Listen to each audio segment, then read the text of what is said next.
Hello guys, मैं study point में आपका एक बार फिर से स्वागत है।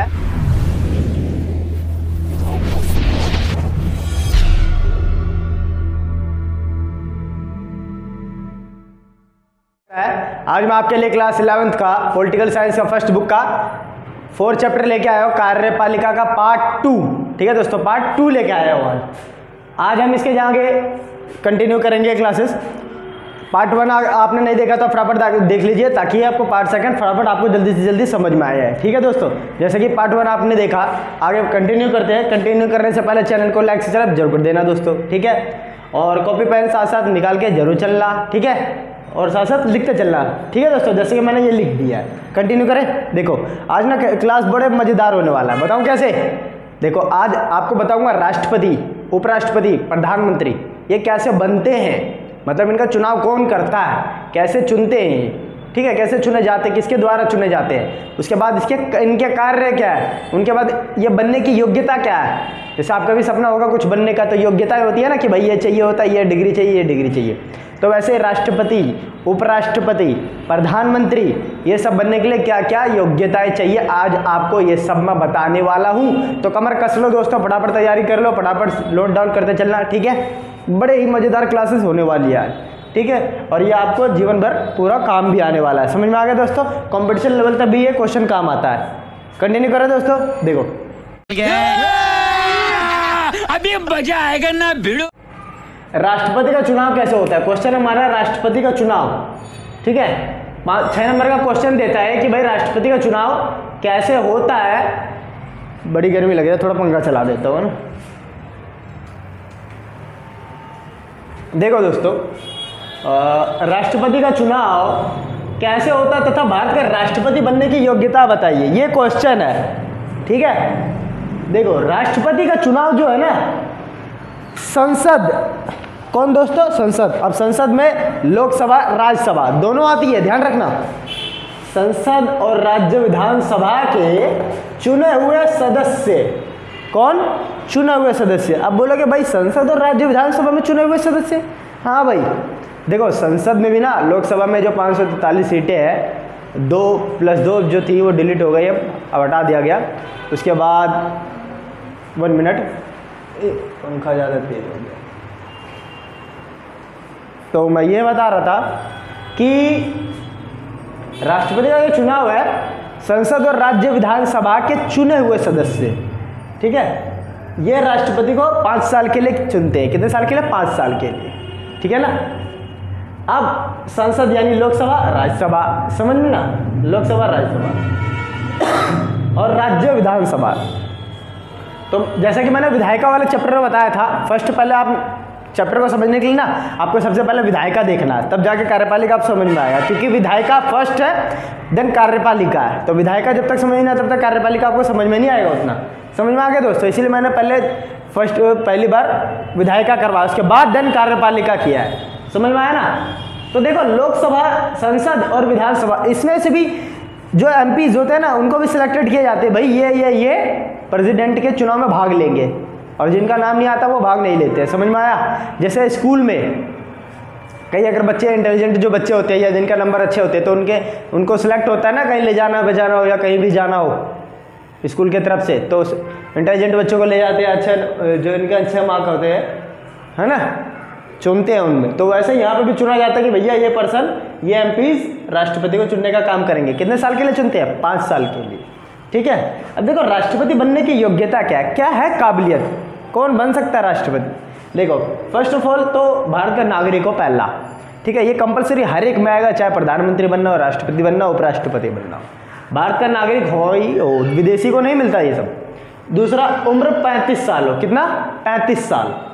कितना दोस्तों, 35 साल उम्र हो, ठीक है ना। उम्र कितना हो, 35 साल। 35 साल का मतलब सिर्फ पूरा 35 साल होना जरूरी नहीं है, 35 से ऊपर भी हो सकता है, ठीक है ना।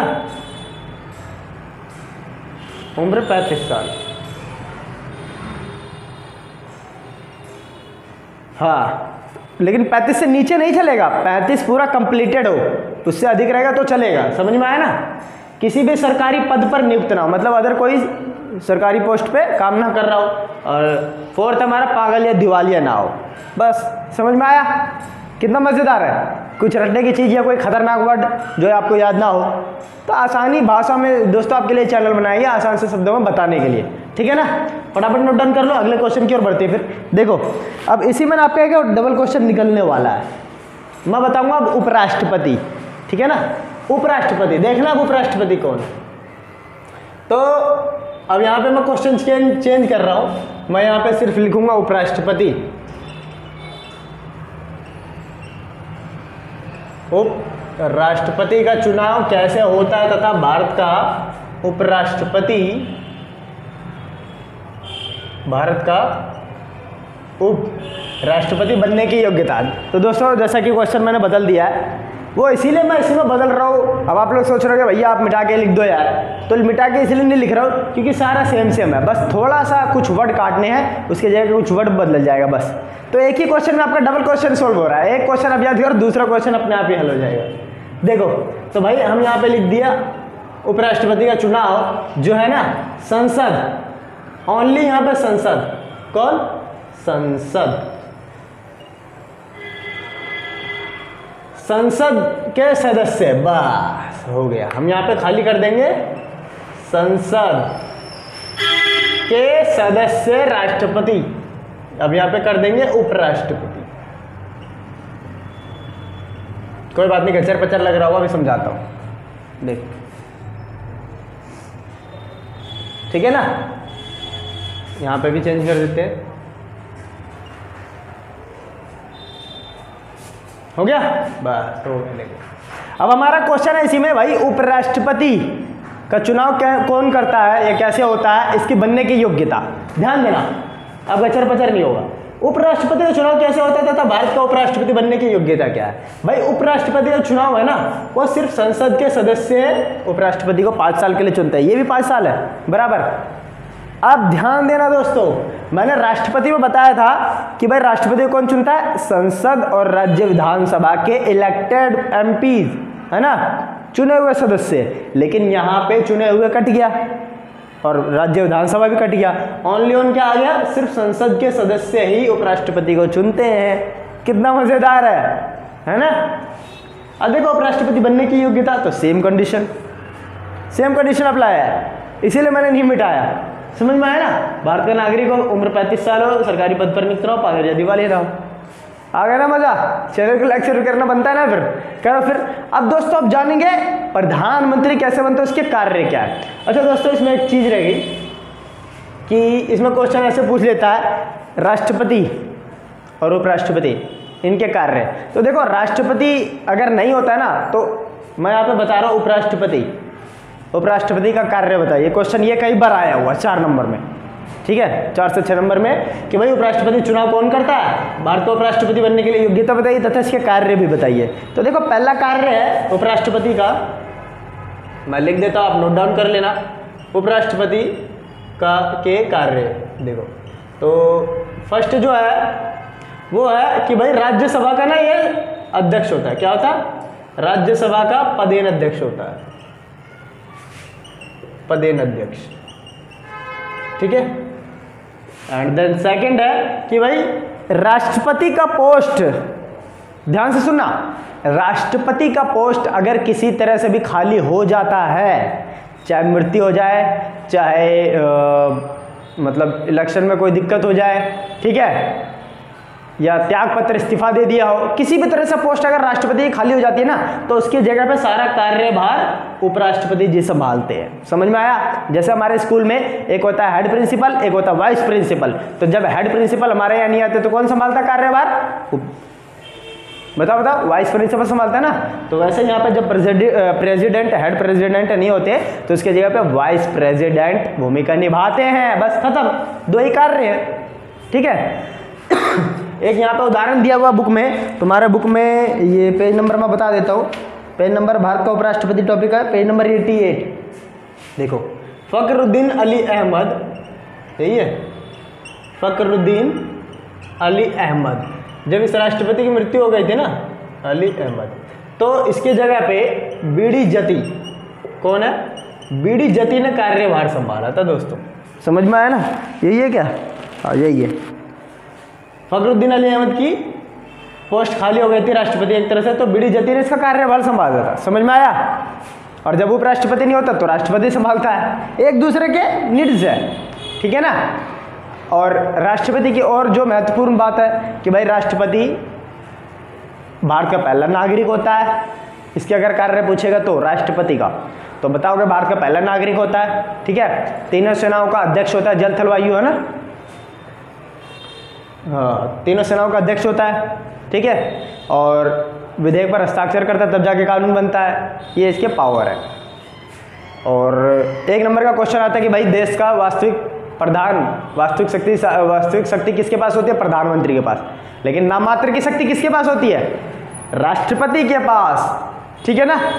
राष्ट्रपति के पास ओनली नाममात्र की शक्ति होती है, लेकिन वास्तविक में जो शक्तिशाली होता है वो प्रधानमंत्री के पास होती है। समझ में आ गया दोस्तों? 1 मार्क का क्वेश्चन ये भी पूछता है। और राष्ट्रपति जो भी अपने शक्ति का प्रयोग करता है ना, वो प्रधानमंत्री और मंत्री परिषद से सजेशन लेकर करेगा। क्लियर है? चलो फिर इतना करो, बाकी आगे प्रधानमंत्री का बताता हूँ फिर। तो रुको जरा, सब्र करो गाइस। इसके अगले क्वेश्चन की ओर बढ़ते हैं। इसका अगला क्वेश्चन हमारा प्रधानमंत्री से रिलेटेड है। दोस्तों, प्रधानमंत्री की नियुक्ति कैसे होती है और इसके कार्य क्या है और बनने की योग्यता क्या है, ठीक है दोस्तों। आप में से भी कोई राष्ट्रपति या प्रधानमंत्री बनने की योग्यता काबिल रखता है तो ये योग्यता ध्यान रखना दोस्तों, ठीक है ना। देखो समझना, प्रधानमंत्री की नियुक्ति कैसे होती है। कभी भी आप ध्यान देना दोस्तों, एक बात गौर करना, प्रधानमंत्री के ना कभी भी चुनाव नहीं होता। प्रधानमंत्री की हमेशा नियुक्ति होती है। क्या होती है? नियुक्ति, ठीक है, चुनाव नहीं होता, ध्यान रखना। तो देखो 6 नंबर का क्वेश्चन ये आता है, 4 से 6 नंबर का, कि भाई प्रधानमंत्री की नियुक्ति कैसे होती है, मतलब कौन करता है और इसके कार्य बताइए, ठीक है, ये क्वेश्चन देगा। या प्रधानमंत्री की नियुक्ति कैसे होती है, प्रधानमंत्री बनने की योग्यता बताइए, या कार्य पूछेगा या योग्यता, ये तीनों एक साथ नहीं पूछेगा। यहाँ पे 3 क्वेश्चन है, अगर आपने देखा समझा हो तो भाई प्रधानमंत्री की नियुक्ति कैसे होती है, फर्स्ट क्वेश्चन, देन सेकंड इसके कार्य, उसके बाद थर्ड योग्यता। समझ में आया? तो यहाँ पे 2 ही पूछेगा कोई भी, या तो नियुक्ति कैसे होती है इसके कार्य, या नियुक्ति कैसे होती है योग्यता। समझ में आया? मैंने तीनों लिख दिया, आसान भाषा में नोट डाउन कर लेना और साथ साथ लिखते चल लेना, ठीक है ना। समझ में आ गया ना क्वेश्चन। देखो शुरू करते हैं। प्रधानमंत्री की नियुक्ति देखो कौन करता है। संसद में जो लोकसभा होती है ना, ओनली लोकसभा में जो सारे सांसद होते हैं, MP होते हैं, वो सभी ना अपना एक बहुमत दल का नेता चुनते हैं। क्या चुनते हैं? बहुमत दल का नेता। बहुमत यानी सबसे ज़्यादा वोट जिसके पास रहता है, ठीक है ना। सबसे ज़्यादा वोट जिसके पास रहता है, बहुमत दल का नेता उसे बनाता है, ठीक है। नेता चुनते हैं और प्रधानमंत्री और सभी सांसद अपना एक नेता चुनते हैं, बहुमत दल का नेता, ठीक है। और राष्ट्रपति उस बहुमत दल के नेता को प्रधानमंत्री का पद दे देता है, मतलब प्रधानमंत्री के पद पर नियुक्त करता है। कितने साल के लिए? 5 ईयर्स, 5 साल के लिए। तो चाहे राष्ट्रपति हो, उपराष्ट्रपति हो, प्रधानमंत्री हो, सबका 5 साल। ध्यान रखना, 1 मार्क का क्वेश्चन ऐसे भी पूछता है। सॉरी, देखो समझ में आया? जैसे हम स्कूल में अपना मॉनिटर नहीं चुनते, तो ऐसे ही है। सबसे ज़्यादा जिसको वोट मिलता है उसी को टीचर बनाता है ना। अब देखो प्रधानमंत्री का कार्य क्या है, देखो क्या करता है। सबसे पहला तो कार्य यही हो जाएगा कि भाई लोकसभा में बहुमत दल का नेता होता है। अलग से याद करने की जरूरत नहीं है, यहीं से मिल गया, है ना। लोकसभा में बहुमत दल का नेता होता है। देन सेकंड, मंत्रिपरिषद का गठन। मंत्रिपरिषद या मंत्रिमंडल एक ही बात है, समझ में आया? मंत्रिपरिषद या मंत्रिमंडल मतलब जो बाकी मंत्री होते हैं उसका क्या करता है? गठन करता है, निर्माण करता है। थर्ड, मंत्रिपरिषद में विभागों मतलब मंत्रालयों का आवंटन करता है। आवंटन मतलब बांटता है। जैसे लालू यादव को रेल मंत्रालय दे दिया, ठीक है। शिक्षा मंत्री उसको नीतीश यादव को बना दिया, सपोज दैट। उसके बाद अरुण जेटली को वित्त मंत्री बना दिया, रक्षा मंत्री राजनाथ सिंह को बना दिया, ठीक है। गृह मंत्री उसको अमित शाह को बना दिया। समझ में आ गया ना? तो ऐसे बंटवारा करते हैं, समझ में आया? क्लियर है? उसके बाद मंत्रिपरिषद की अध्यक्षता भी करता है। अध्यक्षता मतलब अध्यक्ष कौन होगा? मंत्रिपरिषद का। मंत्रिमंडल जो बना रहा वही होगा, प्रधानमंत्री हेड। तो उसकी अध्यक्षता भी करता है, मतलब क्लासेस लेता है एक तरह से। राष्ट्रपति मंत्री परिषद के बीच आपस में कड़ियों को जोड़ता है ये प्रधानमंत्री, अच्छे संबंध बनाता है किसके बीच, राष्ट्रपति और अपने मंत्री परिषद के बीच। अंतर्राष्ट्रीय सम्मेलनों में भारत की तरफ से भाग लेता है और भारत का गौरव बढ़ाता है। ठीक है दोस्तों, कहीं कठिन कोई वर्ड ऐसा कठिन हो आप बता देना, मेरे पास हजारों वर्ड है आसान भाषा में बताने के लिए। ठीक है, मजेदार है ना। अब देखते हैं प्रधानमंत्री बनने की योग्यता क्या क्या, क्या काबिलियत है। पहला, देन भारत का नागरिक हो, फर्स्ट पॉइंट, हर एक में यही होगा। देन सेकंड, उम्र 25 साल हो, राष्ट्रपति उपराष्ट्रपति 35 साल चाहिए और इसके लिए 25 चाहिए। उसके बाद किसी भी सरकारी पद पर नियुक्त ना हो और अगला पागल या दिवालिया ना हो। ठीक है, केसेस भी ना हो, ये भी देखा जाता है। अच्छा, एक गौर करने वाली चीज़ अगर आपने गौर की तो जो योग्यता है सब में लगभग सेम है, सिर्फ उम्र का फर्क है। ये जो आप देख रहे हो सिर्फ उम्र अलग अलग है सब में, बाकी सब में एक ही है। भारत का नागरिक राष्ट्रपति उपराष्ट्रपति में भी आया था, सरकारी ये भी आया था, ये भी आया था। ठीक है, किसी में भी ले लो ये आएगा ये आएगा। ठीक है ना, समझ में आ गया ना, कर लोगे फिर, कर लो फिर, इसको आगे बढ़ते हैं फिर। कितने तेजस्वी लोग हैं हमारे पास, कितने शानदार विचार रखते हैं जी, और कुछ लोग मनोरंजन भी करवाते हैं। तो इसके अगले क्वेश्चन की ओर बढ़ते हैं। देखो इसका जो अगला क्वेश्चन है हमारा मोस्ट इंपोर्टेंट क्वेश्चन है, ये भी 6 नंबर का क्वेश्चन आता है दोस्तों, 6 मार्क का। देखने में छोटा लग रहा है, ठीक है ना। ये 3 हेडिंग ओनली, ये 3 हेडिंग जो आप देख रहे हो, बस यही ये हेडिंग है। आपको हेडिंग लिख लेनी है, मैं एक्सप्लेन करूंगा, आप आसान भाषा में अपने कॉपी में नोट डाउन कर लेना। ठीक है दोस्तों,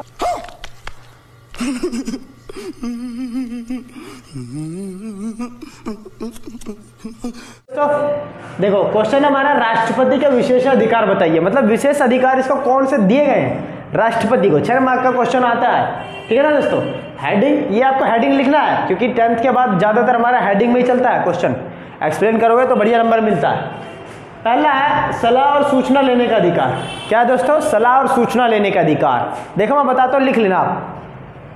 इसके अंतर्गत ना राष्ट्रपति को, ठीक है, महत्वपूर्ण मुद्दों से, देश के जुड़े महत्वपूर्ण मुद्दों से प्रधानमंत्री से और मंत्रिपरिषद से, ठीक है, और उनके जुड़े कार्यों से सूचना लेने का अधिकार है। किसका, राष्ट्रपति का।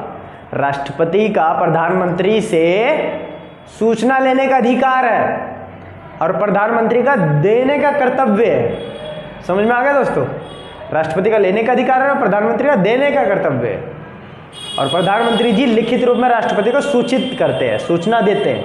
और राष्ट्रपति द्वारा, राष्ट्रपति जी जब भी सलाह मांगते हैं किसी भी क्षेत्र में कोई भी काम करना, कोई भी निर्णय लेना हो, तो प्रधानमंत्री की सजेशन जरूर लेते हैं। समझ में आया दोस्तों, क्लियर है। ये हमारा पहला होगा। देन सेकंड होगा पॉकेट वीटो की शक्ति।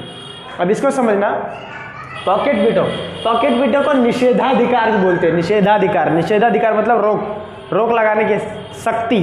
पॉकेट वीटो, पॉकेट में डाल लेना। देखो समझना, पॉकेट में डालने का मतलब है कि जो विधेयक, समझना, जो विधेयक यानी जो कच्चा चिट्ठा संसद में जो आता है नियम कानून बनने के लिए, ठीक है, जब तक इस विधेयक पर राष्ट्रपति के मुहर नहीं लग जाते, हस्ताक्षर नहीं हो जाते, तब तक वो विधेयक कानून नहीं बन पाता है। क्या नहीं बन पाता है दोस्तों, कानून नहीं बन पाता। तब तक वो कानून नहीं कहलाएगा, कच्चा चिट्ठा या विधेयक कहलाता है। समझ में आया। संसद में, लोकसभा में पास हो गया, राज्यसभा में पास हो गया, उसके बाद संसद में पास होने के बाद वो जाता है राष्ट्रपति के हस्ताक्षर के लिए। और राष्ट्रपति क्या करता है, अपने पास जो भी उसके पास विधेयक आता है हस्ताक्षर के लिए, वो अपने पास लंबे समय तक रख लेता है। कहने का मतलब है पॉकेट में रख लेता है, पॉकेट में नहीं रखता है। एक बता रहा हूँ याद करने का मतलब, ठीक है, कि भाई संसद द्वारा भेजे गए विधेयक को राष्ट्रपति के पास जो जाता है हस्ताक्षर के लिए, राष्ट्रपति उसको लंबे समय तक, उस विधेयक को अपने पास लंबे समय तक रख लेता है, ठीक है, और कोई जवाब ही नहीं देता। उसे वो कहते हैं पॉकेट वीटो की शक्ति। क्योंकि राष्ट्रपति जब तक नहीं चाहेगा तब तक कोई विधेयक कानून नहीं बन पाएगा, ठीक है ना दोस्तों। लेकिन ऐसा भी नहीं है कि हर बारी में मना कर देगा। धन विधेयक में मना नहीं कर सकता है, ठीक है ना। धन विधेयक बताया था ना मैंने विधायिका में, विधायिका चैप्टर देख लो एक बार, तो समझ में आ गया ना। मतलब विधेयक पर रोक लगा देता है, जब तक ये अपना साइन नहीं करेगा तब तक विधेयक कानून नहीं बनेगा। समझ में आया ना। आगे देखते हैं। विवेक की शक्ति। तीसरा जो शक्ति है विवेक की शक्ति। प्रधानमंत्री की नियुक्ति में, किसमें दोस्तों? प्रधानमंत्री की नियुक्ति करने में, ठीक है, सरकार बनाने में। अब देखना समझना इसको कि भाई विवेक मतलब बुद्धि, दिमाग का इस्तेमाल करने की। देखो दिमाग इसमें लगाने की शक्ति इसके पास ये है कि जब कभी सरकार नहीं बन पाती है, बराबर की दोनों पार्टियों को बराबर का बहुमत मिलता, बराबर का वोट मिलता है, किसी एक पार्टी को अगर बहुमत नहीं मिल पाता है तो ऐसी स्थिति में भाई क्या करे? तो ऐसी स्थिति में एक उपाय है कि राष्ट्रपति अपने विवेक का प्रयोग करके किसी एक पार्टी को बहुमत सिद्ध करने का मौका देता है, टाइम देता है। और अगर उस पार्टी ने बहुमत सिद्ध कर दिया दिए हुए टाइम के अनुसार तो उसे प्रधानमंत्री मतलब सरकार बना देता है। समझ में आ गया ना? कितना आसान है। और जैसे मैं एग्जांपल देता हूँ, जैसे अभी राष्ट्रपति कौन है? द्रौपदी मुर्मू है ना करंट में। और ये किसकी पार्टी की है? बीजेपी में प्रधानमंत्री कौन है? नरेंद्र मोदी जी है ना।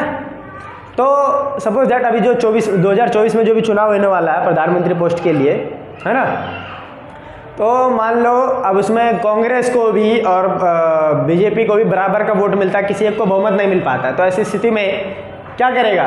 तो आप समझ ही गए होंगे फिर जो द्रौपदी मुर्मू जी है वो किसको मौका देंगे सिद्ध करने का, बहुमत सिद्ध करने का? ऑब्वियसली बात मोदी जी को देंगे क्योंकि उसी का पार्टी का है वो। समझ में आया ना?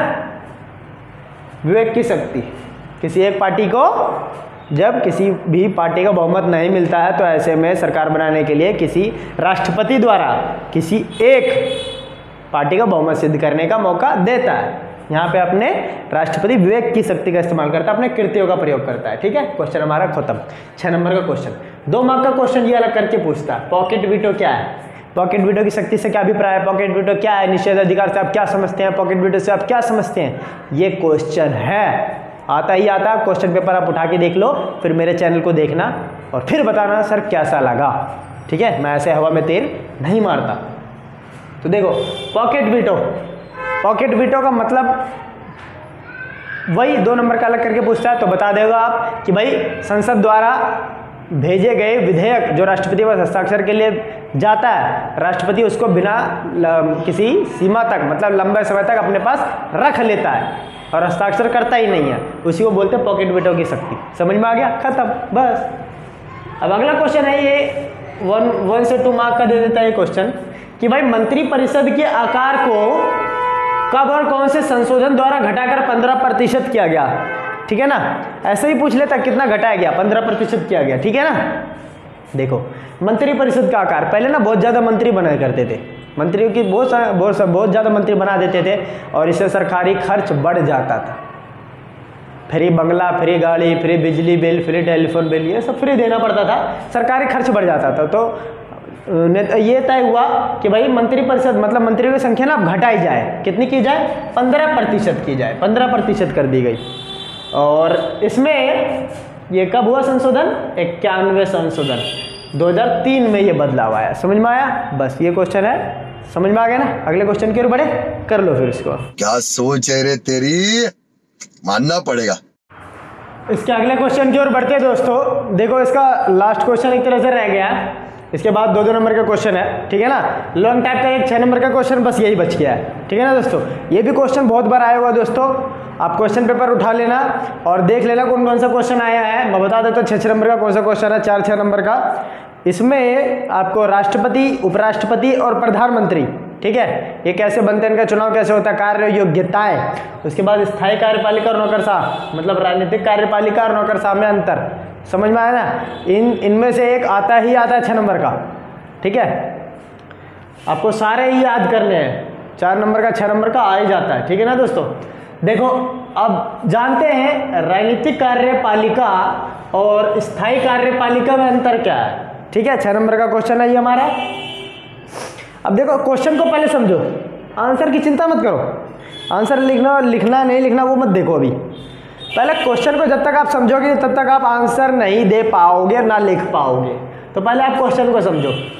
मैंने बताया था कार्यपालिका में कौन कौन शामिल होता है? प्रधानमंत्री, मंत्रिपरिषद, राष्ट्रपति और नौकरशाह, ये शामिल होते हैं। यही होते हैं ना। देखो तो राजनीतिक कार्यपालिका, देखो राजनीतिक कार्यपालिका यानी मंत्री, ठीक है ना, राजनीतिक कार्यपालिका। और स्थायी कार्यपालिका यानी नौकरशाह। नौकरशाह मतलब बड़े बड़े आईएएस और आईपीएस, बड़े बड़े जो ऑफिसर होते हैं उनको बोलते हैं नौकरशाह या स्थायी कार्यपालिका। इन दोनों के बीच अंतर बताना है, क्या डिफरेंस है, ठीक है ना। 6 नंबर का मार्क, 6 क्वेश्चन का 6 नंबर का आता है क्वेश्चन। तो समझते हैं क्या है, नोट डाउन कर लेना, आसान भाषा में लिख दिया, आपको कहीं नहीं मिलेगा, आप पहले पढ़ लो फिर नोट डाउन कर लेना, ठीक है। देखो क्वेश्चन है राजनीतिक कार्यपालिका स्थायी कार्यपालिका में अंतर। राजनीतिक कार्यपालिका देखो क्या है भाई, ये जो मंत्री ये है ना, ये जनता द्वारा चुने जाते हैं, ठीक है ना, ये जनता द्वारा चुने गए होते हैं राजनीतिक कार्यपालिका। जबकि स्थायी कार्यपालिका जो होते हैं ये यूपीएससी। अब ये यूपीएससी क्या होता है, सबसे आपको पता है ना, यूपीएससी सबसे हार्ड वर्किंग, कठिन है ना, सबसे मेहनती एग्ज़ाम है, सबसे टफेस्ट एग्ज़ाम है इंडिया का यूपीएससी, जिसे हिंदी में बोलते हैं संघ लोक सेवा आयोग, और राज्यों में होती है राज्य लोक सेवा आयोग, है ना, जिसमें आईएएस आईपीएस को बनाने का काम, नियुक्ति करने का काम ये जो सौंपा गया है यूपीएससी को ही सौंपा गया है, ठीक है दोस्तों। ये एक संस्था होती है। देखो तो स्थायी कार्यपालिका ये क्या होती है, यूपीएससी संघ लोक सेवा आयोग द्वारा नियुक्त किए गए क्या होते हैं अधिकारी, आईएएस आईपीएस जैसे, समझ में आ गया। और ये जनता द्वारा चुने गए होते हैं।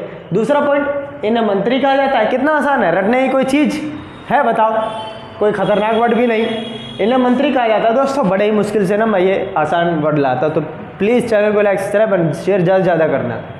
इन्हें मंत्री कहा जाता है, जबकि इन्हें नौकरशाह कहा जाता है। नौकरशाह मतलब क्लियर है ना, आईएएस आईपीएस के बड़े बड़े ऑफिसर लेवल के ऑफिसर। इन्हें मंत्री, ये मंत्री जो होते हैं नियम और कानून को बनाने और लागू करने का काम करते हैं, ठीक है। जबकि ये जो नौकरशाह नियम कानून को लागू करवाने में मंत्रियों की, मतलब इन मंत्रियों की मदद करते हैं, ठीक है ना, समझ में आया। ये बनाने का काम करती है, लागू करने का, और ये करती है और ये करवाती है, हेल्प करती है। उसके बाद ये अस्थायी मतलब परमानेंट नहीं है ये, और ये परमानेंट है मतलब स्थायी है। इन्हें 5 साल के लिए चुना जाता है, इसलिए तो कह रहे हैं अस्थायी है, 5 साल के बाद खत्म। उसके बाद ये क्या है, नौकरशाह सेवानिवृत्ति तक बने रहते हैं। सेवानिवृत्ति मतलब रिटायरमेंट तक, अंततः तक, तो मतलब ये परमानेंट है। समझ में आया, कितना आसान है, कहीं रटने की कोई चीज़, तो कितना आसान है दोस्तों, है ना। इसलिए कहता हूँ चैनल को ज़्यादा से ज़्यादा शेयर करा करो, ताकि बहुत जो तुम्हारे दोस्त रह गए हैं वो भी फ़ायदा उठा सके। अब 6 नंबर का क्वेश्चन ये भी खतरनाक आता है दोस्तों, समझ में आ गया ना। क्वेश्चन है, आप 2 नंबर का क्वेश्चन यहाँ पे ऐसे देता है, नौकरशाह किसे कहते हैं, तो भाई नौकरशाह किसे कहते हैं, संघ लोक सेवा आयोग द्वारा चुने गए अधिकारी, ठीक है। और ये जो नौकरशाह होते हैं ना, नौकरशाह यानी ये स्थायी कार्यपालिका, ये केंद्र सरकार की देख रेख में काम करता है राज्यों में, ठीक है ना। कहाँ काम करते हैं, राज्यों में, ठीक है, क्लियर है। आगे बढ़े, कर लो फिर इसको। गाइस इसके अगले क्वेश्चन की ओर बढ़ते हैं। ये हमारा लास्ट क्वेश्चन है, ठीक है ना। उसके बाद पार्ट 2 हमारा, यानी जो चैप्टर 4 हमारा पूरा खत्म हो जाएगा कार्यपालिका, ठीक है दोस्तों। देखो 2 मार्क का क्वेश्चन ये आता है, कई बार आया हुआ है, सामूहिक उत्तरदायित्व से आप क्या अभिप्राय है। सामूहिक उत्तरदायित्व से आपका क्या अभिप्राय है, आप इससे क्या समझते हैं, किसे कहते हैं, कुछ भी लिखना वही है, क्वेश्चन का मतलब एक ही होता है, क्या अभिप्राय है, किसे कहते हैं, आप क्या समझते हैं, ठीक है ना। देखो समझना, सामूहिक उत्तरदायित्व, देखो सामूहिक उत्तरदायित्व, अगर संसद में किसी भी मंत्री के खिलाफ अविश्वास प्रस्ताव आता है। अब यह अविश्वास प्रस्ताव क्या होता है भाई, एक ऐसा प्रस्ताव जो मंत्री को हटाने के लिए आता है, ठीक है ना। अविश्वास प्रस्ताव अगर आता है और पास हो जाता है तो सभी मंत्रियों को इस्तीफा देना पड़ता है।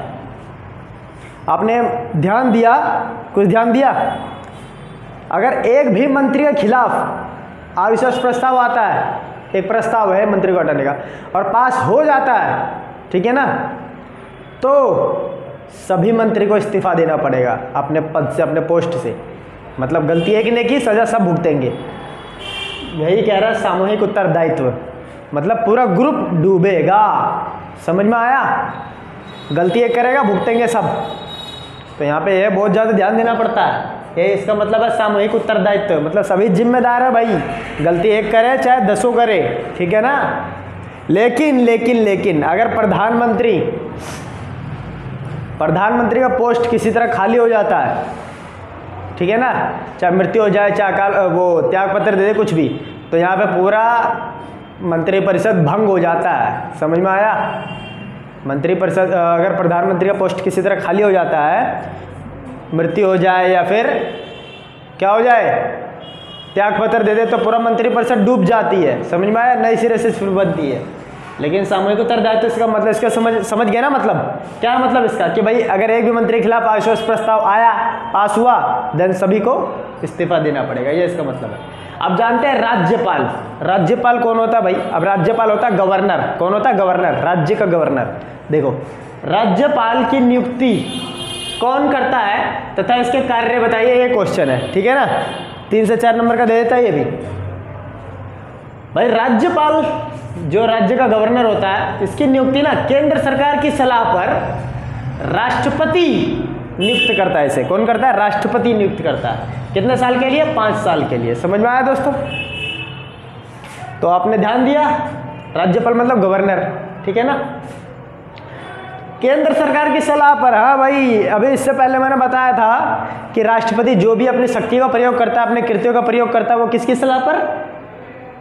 सरकार यानी प्रधानमंत्री और मंत्रिपरिषद की सलाह पर काम करता है, ठीक है ना? तो यहाँ भी नियुक्ति इसके सलाह पर ही कर रहा है।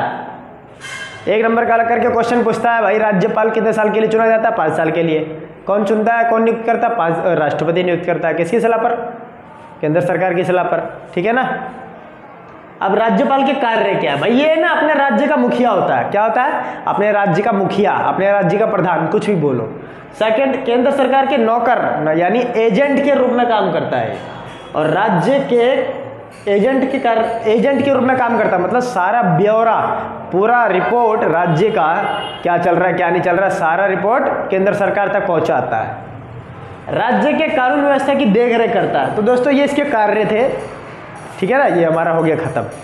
कभी कभार ये क्वेश्चन दे देता है, सुनना, कि कभी कभार राज्यपाल के कार्य से, है ना, राज्यपाल किसका एजेंट है, किसका नौकर है? केंद्र सरकार का, ठीक है ना? तो कभी कभार राज्यपाल के कार्य से राज्यों के सरकार नाखुश क्यों होती है? राज्यों के सरकार नाखुश क्यों होती है? इसीलिए होती है कि वो केंद्र सरकार तक सारी बातें पहुंचाता है राज्यों का, ठीक है, इसलिए नाखुश होती है। चलो अब ये 1 नंबर का ये रह गया था, IAS IPS, इसका फुल फॉर्म क्या है ना? IAS का फुल फॉर्म है भारतीय प्रशासनिक सेवा यानी इंडियन एडमिनिस्ट्रेशन सर्विस, और IPS का भारतीय पुलिस सेवा यानी इंडियन पुलिस सर्विस, ठीक है दोस्तों। और UPSC तो बताया ही था आपको, UPSC संघ लोक सेवा आयोग, है ना, यूनियन पब्लिक सर्विस कमीशन, यही है क्या? तो देख लेना, ठीक है ना?